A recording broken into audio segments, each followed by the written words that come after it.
Hi, I'm Jamie McGrew with the Guernsey-Noble Suicide Prevention Coalition and the Muskingum Area Mental Health and Recovery Services Board. Hi, I'm Rebecca Moberly, and I am a health educator for the Noble County Health Department and also a member of the Guernsey and Noble Suicide Prevention Coalition. So, Rebecca, how does the health department address the suicide prevention, education, and awareness component in it? So I think as public health professionals, we try to look at suicide more from a community approach, a comprehensive approach more so than at an individual scale. We try to look at preventative measures versus treatment, but also we like to share education. We've tried to educate our staff more on some mental health things.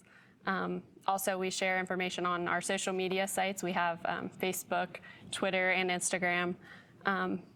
We try to share like the warning signs. Of course, we promote wellness activities in the community, such as exercise, staying active, of course, being social. And then, of course, if someone does reach out needing resources, we share resources. So why is addressing suicide important? I think it's so important because it's preventable. It doesn't discriminate. It's definitely a public health crisis, not a personal tragedy. I think we need more training for society just as a whole. We need more funding for research to look into it and the preventative measures. And we need better education on how to support and treat loved ones who are struggling. So do you think that the stigma surrounding suicide is a barrier to seeking help, especially in our smaller communities? Yes, for sure. I actually have some statistics that I found from the Ohio Department of Health. And in 2019, suicide was the second leading cause of death among Ohioans ages 10 to 34, and the 11th leading cause of death in Ohio overall. But also 16 of the 17 counties with the highest rates of suicide in Ohio were rural. 10 of those were rural and Appalachian. So I think there's definitely a stigma. I believe with the smaller communities, people just maybe aren't necessarily as aware of the resources. But of course there are some, and we're always here to help. Also in Ohio, 5 people die by suicide every day. That was mind-blowing to me. Also, one youth, ages 10 to 24 years, again, dies by suicide every 34 hours. So again, it is a public health crisis for sure.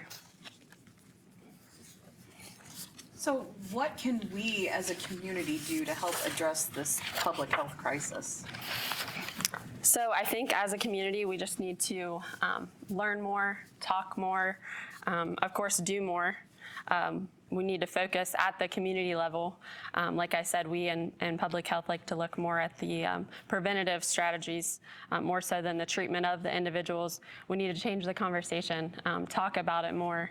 I think it's something that in the last couple years, people have started to talk about it more, which is great. I know there's a lot of professionals, athletes, actors, things like that have came out and shared their struggles, and that's definitely been eye-opening.